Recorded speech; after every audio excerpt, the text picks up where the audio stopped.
जय हिंद दोस्तों। Study points Bihar में आप सभी का स्वागत है। तो आज हम लोग करने वाले हैं 29 तारीख को जो पेपर हुआ फेज 12 का, उसका सलूशन करने वाले हैं। आइए क्वेश्चन की शुरुआत करते हैं। पहला क्वेश्चन है, विंग्स ऑफ फायर पुस्तक के लेखक कौन हैं? तो विंग्स ऑफ फायर की पुस्तक के लेखक हैं डॉक्टर APJ अब्दुल कलाम हैं। और इससे जुड़े कुछ महत्वपूर्ण फैक्ट को देख लेते हैं जो आगे एग्जाम आने वाले पूछे जा सकते हैं। यह है विंग्स ऑफ फायर भारत के पूर्व राष्ट्रपति APJ अब्दुल कलाम की आत्मकथा है। इसे डॉक्टर अब्दुल कलाम और अरुण तिवारी ने लिखा था। और देख लेते हैं इससे कुछ जुड़े महत्वपूर्ण फैक्ट। डॉक्टर कलाम उनके प्रारंभिक जीवन प्रयास, कठिनाई, धैर्य, भाग्य और उस अवसर की जांच करते हैं जिसने अंततः उन्हें भारतीय अंतरिक्ष अनुसंधान, परमाणु और मिसाइल कार्यक्रमों का नेतृत्व करने के लिए प्रेरित किया।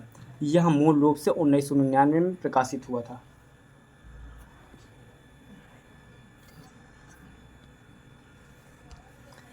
APJ अब्दुल कलाम का पूरा नाम अब्दुल पाकिर जैनुल आबिदीन अब्दुल कलाम है। वह एक भारतीय एरोस्पेस वैज्ञानिक और राजनीतिज्ञ थे। उन्हें 2002 से 200 तक भारत 2007 तक के इस पे 7 होगा के 11वें राष्ट्रपति के रूप में कार्य किया। और आगे है, बैलिस्टिक मिसाइल और लॉन्च वाहन प्रौद्योगिकी के विकास पर उनके काम के लिए उन्हें भारत के मिसाइल मैन के रूप में भी जाना जाता है। आगे है, उन्हें व्यापक रूप से जनता का राष्ट्रपति कहा जाता है। अगला क्वेश्चन है, क्वेश्चन नंबर 2 है, ट्रेन टू पाकिस्तान पुस्तक के लेखक कौन है? ये पहले से क्वेश्चन पूछा गया है, देख लीजिए आप लोग, काफ़ी रिपीट हो रहे हैं क्वेश्चन, तो आप लोग इसको देख कर जाइए। तो ट्रेन टू पाकिस्तान के लेखक हैं खुशवंत सिंह हैं। और इससे जुड़े कुछ महत्वपूर्ण फैक्ट को देख लेते हैं। ट्रेन टू पाकिस्तान पहली बार 1956 में प्रकाशित आधुनिक भारतीय कथा का एक प्राचीन साहित्य है। यह खुशवंत सिंह की सर्वश्रेष्ठ कृतियों में एक है। और इससे जुड़े कुछ महत्वपूर्ण फैक्ट हैं। यह 1947 में भारत के विभाजन के बारे में एक छोटी परंतु शक्तिशाली कहलाती है। पूरा देश विभाजन के कहर और सिखों और मुसलमानों के बीच दंगों से हिल गया था। खुशवंत सिंह ने मनो माजरा के काल्पनिक शहर के माध्यम से समुदाय द्वारा सामना किए गए इन त्रासदियों को साहसपूर्वक उजागर किया। और आगे है, पूरा देश विभाजन के कहर और सिखों और मुसलमानों के बीच दंगों से हिल गया था। खुशवंत सिंह ने मनोमजाक व काल्पनिक शहर के माध्यम से समुदायों द्वारा सामना किए गए त्रासदियों को साहसपूर्वक उजागर किया। आगे है, खुशवंत सिंह पुस्तक ए हिस्ट्री ऑफ द सिख को सिख इतिहास पर सबसे अधिक आधिकारिक कार्य माना जाता है। और आगे है, खुशवंत सिंह एक भारतीय उपन्यास पत्रकार और वकील थे।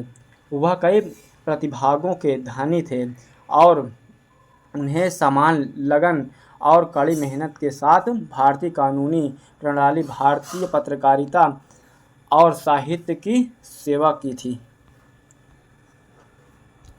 उन्हें अपने जीवन काल में बहुत प्रशंसाओं से नवाजा गया। उन्हें 1974 में Padma Bhushan, operation blue star के विरोध के कारण उन्हें इसे वापस कर दिया। Punjab Ratna award 2006, Padma Vibhushan 2007, Sahitya Akademi fellowship award 2010, Tata literature award lifetime award 2013, King College London की फेलोशिप 2014 शामिल है। Hindu view of life doctor S Radhakrishnan की है ये पुस्तक। और कुछ पुस्तक को देख लेते हैं। मालगुडी डेज ये किसकी पुस्तक है? R.K. नारायण की पुस्तक है। अग्नाइटेड माइंड्स ये किसकी है? यह है APJ अब्दुल कलाम की, ये भी है। इंडिया विंग्स फ्रीडम ये मौलाना अब्दुल कलाम आज़ाद की है, जो कि भारत के पहले शिक्षा मंत्री थे। और आगे पुस्तक है गुलामगिरी ज्योतिबा फुले की है। N equal music Vikram Seth की है। ब्रेकन विंग्स है सरोजिनी नायडू की। Truth the love and little malice लस खुशवंत सिंह की है। सभी इंपॉर्टेंट पुस्तक हैं। मिडनाइट चिल्ड्रन सलमान रुश्दी की है। Glimpses of world history Jawaharlal Nehru की है। A house for mister Biswas V S. Naipaul की है। Wings of fire A P J. Abdul Kalam की है। और है the emperor of all maladies Siddhartha Mukherjee. I am Malala Malala Yousafzai की है ये जो पुस्तक। आई एम मलाला है जो है मलाला यूसुफजई की पुस्तक है।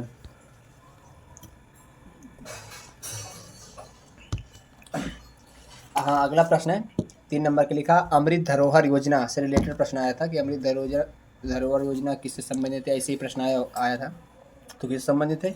रामसर स्थलों के संरक्षण और सतत उपयोग से। ठीक, और इसके बारे में थोड़ा देख लेते हैं अमृत धरोहर की योजना के बारे में कि अमृत धरोहर जो योजना है, अमृत धरोहर योजना रामसर स्थलों के संरक्षण और सतत उपयोग से संबंधित है, खासकर प्राकृतिक पर्यटन आजीविका के अवसरों को बढ़ावा देने के ठीक के लिए। यह योजना पर्यावरण, वन और जलवायु परिवर्तन मंत्रालय द्वारा कार्यान्वित की जा रही है, जिसमें पर्यटन मंत्रालय भी सहयोग कर रहा है। इसका उद्देश्य रामसर स्थलों के अद्वितीय संरक्षण मूल्यों को बढ़ावा देना और स्थानीय समुदायों के लिए आजीविका का अवसर पैदा करना। ठीक, और इसके बारे में देख ले। यहाँ पर लिखा अमृत धरोहर योजना के मुख्य घटक कौन से हैं? तो मुख्य घटक कौन से हैं? पहला है प्रजाति और आवास संरक्षण। रामसर स्थलों में मौजूद प्रजातियों और उनके आवासों की सुरक्षा करना, इसका मतलब। ठीक, लिखा प्राकृतिक पैटर्न, इन स्थलों पर पर्यटन को बढ़ावा देना जिससे स्थानीय लोगों को रोजगार मिल सके। लिखा है वायलेंस आजीविका, स्थानीय समुदायों को आजीविका के टिकाऊ अवसर प्रदान करना। ठीक, फिर वायलेंस कार्बन आकलन, कार्बन के सिंक रूप से आर्द्र भूमि के महत्व को समझना और उसका आकलन करना। अगला प्रश्न अब देख लेते हैं, यहाँ जीडीपी से आया था, इकोनॉमिक्स से। ठीक, तो जीडीपी से आया था, लिखा है जीडीपी का पूर्ण रूप क्या है? तो ग्रास डोमेस्टिक प्रोडक्ट। ऐसे प्रश्न आते हैं, ठीक ना। लिखा जीडीपी का पूर्ण रूप जो है सकल घरेलू उत्पाद कहते हैं, इंग्लिश में कहते हैं ग्रास डोमेस्टिक प्रोडक्ट। ठीक, और यहाँ लिखा या किसी देश की आर्थिक गतिविधि का एक महत्वपूर्ण माप है जो एक विशिष्ट अवधि के भीतर देश की सीमाओं के भीतर उत्पादित सभी वस्तुओं और सेवाओं के कुल मूल्य, बाजार मूल्य को दर्शाता है। ठीक, और जीडीपी है क्या, इसके बारे में देख लेते हैं। जीडीपी किसी देश की आर्थिक गतिविधि का एक महत्वपूर्ण माप है। ये क्या बताता है? लिखा यह बताता है कि एक निश्चित अवधि में देश की सीमाओं के भीतर उत्पादित सभी वस्तुओं और सेवाओं का कुल मूल्य कितना है। महत्व क्यों, इसका महत्व क्यों है वो महत्व देख लेते हैं। यहाँ पर महत्व क्या है, तो देखिए महत्व क्या है उसका। देश की आर्थिक प्रगति को मापने का मुख्य पैमाना है, रोजगार, उत्पादन और निवेश की स्थिति का संकेतक और अंतर्राष्ट्रीय तुलना में सहायक है। अगला प्रश्न यहाँ से आया था कि मुसलमानों के लिए अलग निर्वाचक मंडल कब बना। इस तरह यानी किस वर्ष में पहली बार, ऐसे भी आ सकता है किस वर्ष में पहली बार भारत ने मुसलमानों के लिए अलग निर्वाचक मंडल की मांग की गई। तो ये कब की गई थी? आंसर 1909 में। ठीक, 1909 में पहली बार भारत में मुसलमानों के लिए अलग निर्वाचक मंडल की मांग की गई थी। और 1909 के भारतीय परिषद अधिनियम मुसलमानों के लिए अलग निर्वाचक मंडल को स्वीकार करके सांप्रदायिक प्रतिनिधित्व की प्रणाली शुरू की गई। ठीक, और लॉर्ड मिंटो के सांप्रदायिक मतदाताओं के पिता के रूप में जाना जाता है। 1909 के बाद भारतीय परिषद अधिनियम को मार्ल मिंटो सुधार के रूप में भी जाना जाता है। इस अधिनियम की विशेषताएं क्या थी वो देखते हैं। इसने केंद्रीय और प्रांतीय दोनों विधान परिषदों के आकार में वृद्धि की थी। केंद्रीय विधान परिषद में सदस्यों को 16 से 60 तक बढ़ाया गया था और इसने दोनों स्तरों पर विधान परिषद के कार्यों में वृद्धि की थी। ठीक, अगला प्रश्न है 6 नंबर का, लिखा ग्लोबल इंडिया डिजिटल से। ऐसे स्टेटमेंट में आया था, ग्लोबल इंडिया और डिजिटल इंडिया ऐसे स्टेटमेंट में आया था। देख लेते हैं। ग्लोबल इंडिया का मतलब है भारत का विश्व मंच पर सक्रिय और प्रभावशाली भूमिका निभाना, चाहे वो अर्थव्यवस्था हो या टेक्नोलॉजी हो या पर्यावरण हो या अंतर्राष्ट्रीय राजनीति हो। ठीक ना। तो डिजिटल इंडिया कार्यक्रम भारत सरकार की एक प्रमुख पहल है। ये लॉन्च 1 जुलाई 2015 की गई थी, जिसका उद्देश्य भारत को डिजिटल रूप से सशक्त और समाज और ज्ञान अर्थव्यवस्था में बदलना। ठीक, ग्लोबल इंडिया और डिजिटल इंडिया का संबंध देखते हैं। डिजिटल ताकत अपनाया जा रहा है और वैश्विक प्रभाव। भारत का यूपीआई मॉडल अब कई देशों द्वारा द्वारा स्टार्टअप्स और टेक्नोलॉजी। भारतीय आईटी सेक्टर स्टार्टअप जैसे फ्लिपकार्ट, बायजूस और जोमेटो ने भारत को ग्लोबल इनोवेशन हब बनाया है। डेटा और साइबर सुरक्षा। भारत का डेटा संरक्षण कानून और साइबर सुरक्षा ढांचा अंतर्राष्ट्रीय मानकों के अनुरूप हो रहा है। संस्कृत डिजिटल कूटनीति जो है, भारतीय फिल्म, ओटीटी कंटेंट और सोशल मीडिया ने भारत का विश्व से जोड़ा है। ऐसे प्रश्न आ रहे हैं, ठीक ना। अब से 7 नंबर का प्रश्न है, ग्रीन इलेक्ट्रिक हाइड्रो एनर्जी। तो इसी में पूछा था ग्रीन इलेक्ट्रो हाइड्रो एनर्जी का अर्थ क्या है, ऐसे प्रश्न आया था शायद। तो आंसर क्या, अक्षय ऊर्जा स्रोत जैसे कि जल विद्युत करके उत्पादित बिजली, हाइड्रो इलेक्ट्रिक ऊर्जा का उपयोग किया जाता है, ठीक ना। अब यहाँ पर इसके बारे में देख लेते हैं।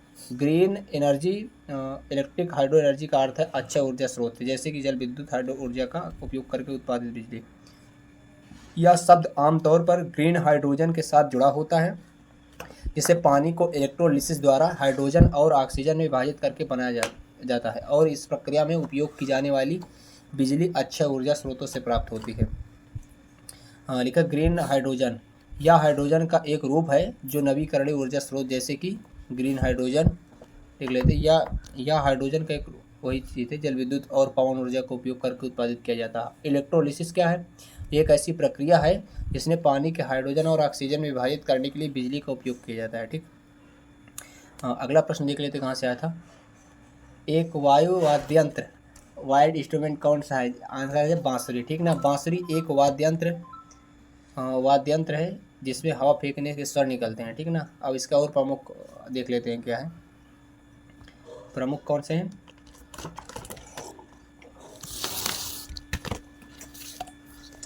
जैसे शहनाई हो गया, तुरही हो गया, बांसुरी हो गया, बीन, हारमोनियम हो गया। आगे देख लेते हैं। बांसुरी एक ऐसा वाद्य यंत्र है जिसमें हवा को फूंककर ध्वनि उत्पन्न की जाती है। यह एक खोखली नली होती है जिसे छिद्रों को उंगलियों से ढककर या खोलकर अलग अलग स्वर निकाले जाते हैं। आगे क्वेश्चन है 9 नंबर क्वेश्चन है। दो तीन प्रश्न जो है योजना से पूछे गए थे योजना से संबंधित, तो आगे देख लेते हैं इसमें। क्वेश्चन नंबर 10 है, गंधार कला का संस्थापक कौन था। तो गंधार कला का संस्थापक जो था, गंधार कला का कोई एक संस्थापक नहीं है, इसे कई संस्थापक थे। कुषाण वंश के सम्राट कनिष्क के संरक्षण में विकसित हुई थी। गंधार ने बौद्ध कुषाण राजाओं के अधीन पहली शताब्दी 5वीं शताब्दी तक अपनी ऊंचाई प्राप्त की थी। आगे है, भारतीय उपमहाद्वीप के गंधार क्षेत्र में प्राचीन काल में गंधार कला नामक बौद्ध मूर्ति कला की एक अनूठी शैली विकसित हुई। यह कला और संस्कृति ग्रीको रोमन शैली की कला से जुड़ी है। गंधार कला को ग्रीको बुद्धिस्ट कला विद्यालय के रूप में भी जाना जाता है। चित्र बनाने के लिए गंधार कला विद्यालय में एक धूमैले बलुआ पत्थर का उपयोग किया जाता था। तक्षशिला गंधार कला का एक प्रसिद्ध स्थल था। प्राचीन तक्षशिला के ऐतिहासिक रूप से सांस्कृतिक में तक्षशिला और पाली में तत्कालिसा कहा जाता था। अगला क्वेश्चन है, क्वेश्चन नंबर 11 है, एयर इक्वलिटी इंडेक्स वायु गुणवत्ता सूचकांक वायु की गुणवत्ता दिखाने के लिए एक मापने का पैमाना है। वायु गुणवत्ता की माप के लिए विभिन्न देशों में वायु गुणवत्ता सूचकांक नए बनाए गए हैं। ये सूचकांक देश में वायु की गुणवत्ता को मापते हैं और संकेत देते हैं। वायु में नाइट्रोजन डाइऑक्साइड, कार्बन मोनोऑक्साइड और सल्फर डाइऑक्साइड की मात्रा विश्व स्वास्थ्य संगठन द्वारा निर्धारित मानदंडों से अधिक है या नहीं। भारतीय राष्ट्रीय गुणवत्ता सूचकांक AQI का उपयोग करता है। कनाडा वायु गुणवत्ता स्वास्थ्य सूचकांक का उपयोग करता है। सिंगापुर प्रदूषण मानक सूचकांक का उपयोग करता है और मलेशिया प्रदूषण सूचकांक का उपयोग करता है। बीजिंग जहां प्रदूषण आपात घोषित है। हालांकि भारत ने भी नंबर 2019 में ऐसा ही घोषित किया था। अगला क्वेश्चन है, क्वेश्चन नंबर 12 है, स्वतंत्र भारत में पहले राष्ट्रीय खेल कब आयोजित किए गए थे। 1948 में आयोजित किए गए थे। इससे जुड़े कुछ महत्वपूर्ण फैक्ट हैं। स्वतंत्रता के बाद भारत का पहला राष्ट्रीय खेल 1948 में लखनऊ में आयोजित किया गया था। भारत के राष्ट्रीय खेल एक खेल आयोजित है जो प्रतिवर्ष भारत के किसी भिन्न शहर में आयोजित किया जा सकता है। भारतीय ओलंपिक संघ भारत में खेलों के विकास और ओलंपिक आंदोलन को बढ़ावा देने के लिए खेलों का आयोजन किया जाता है। हालांकि भारत ने भी नवंबर 2019 में ऐसा ही घोषित किया था। अगला क्वेश्चन है, क्वेश्चन नंबर 13 है, अटल शिक्षा क्या है? तो अटल शिक्षा है सर्व शिक्षा अभियान की शुरुआत 2001 में प्रधानमंत्री अटल बिहारी वाजपेयी के नेतृत्व में की गई थी। और इससे जुड़े कुछ महत्वपूर्ण फैक्ट हैं। इसका उद्देश्य 6 से 14 वर्ष की आयु के बच्चों को मुफ्त शिक्षा, अनिवार्य प्रारंभिक शिक्षा प्रदान करना था, जिसे संविधान के 86वें संविधान संशोधन आर्टिकल 21A द्वारा सम्मिलित किया गया। आगे है संसद सर्व शिक्षा अभियान SSA प्रारंभ हुआ था 2001 में। शिक्षा प्रदान करना था, जिसे संविधान के 86वें संविधान संशोधन आर्टिकल 21 द्वारा सम्मिलित किया गया था। संसद ये वही लिखा हुआ है और आगे देख लेते हैं। स्थापित करता पूर्व प्रधानमंत्री अटल बिहारी वाजपेयी हैं। उद्देश्य सभी बच्चों को शिक्षा देना, 6 से 14 वर्ष की जो हैं। अगला क्वेश्चन है मथुरा कला से पूछा गया था। भारत में मथुरा कला शैली का आरंभ किसके द्वारा किया गया था? ये क्वेश्चन है। आंसर इसका है कुषाण के द्वारा जो किया गया था। मथुरा कला विद्यालय में बुद्ध के चित्र बड़े पैमाने पर विद्यालय की महत्वपूर्ण विशेषताएं हैं। मथुरा कला विद्यालय अपने आत्मसात चरित्र के लिए विख्यात है। वैष्णव और शैव धर्मों के चित्र भी पाए जाते हैं।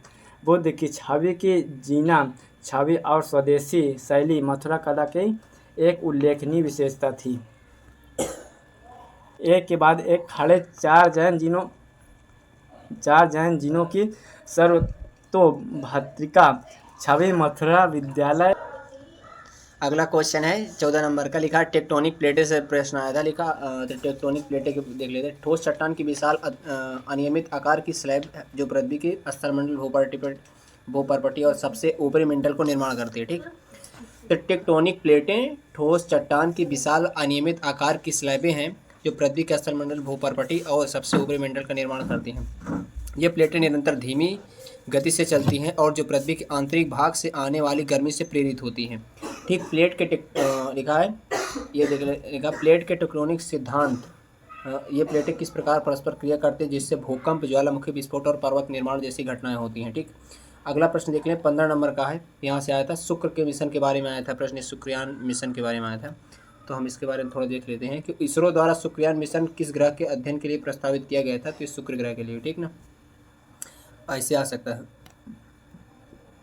शुक्र वीनस एक मिशन है जो 2024-2026 इष्टतम लॉन्च विंडो और दौरान 4 वर्ष से अधिक समय तक ग्रह का अध्ययन करने के लिए जो लगभग प्रत्येक 19 महीने में आता है।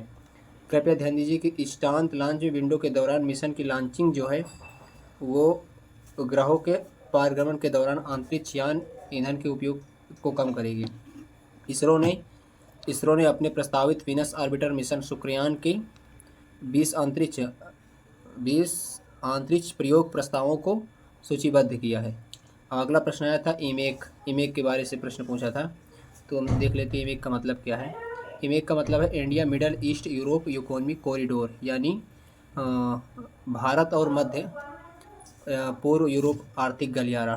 ठीक, अब यहाँ पर लिखा है यह एक प्रस्तावित बहुमंडल कनेक्टिविटी पहल है जिसका उद्देश्य एशिया, मध्य पूर्व और यूरोप के बीच व्यापार एकीकरण को बढ़ावा देना। ठीक, और इसे 2023 में G20 शिखर सम्मेलन के दौरान एक समझौता ज्ञापन के माध्यम से शुरू किया गया था।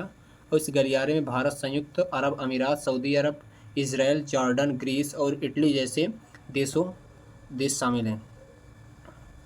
हाँ, यह गलियारा रेल, सड़क और समुद्री मार्ग के माध्यम से इन देशों को जोड़ेगा। इसका मुख्य उद्देश्य व्यापार और आर्थिक विकास का बढ़ावा देना। ठीक, तो आज के लिए बस इतना ही। जय हिंद दोस्तों।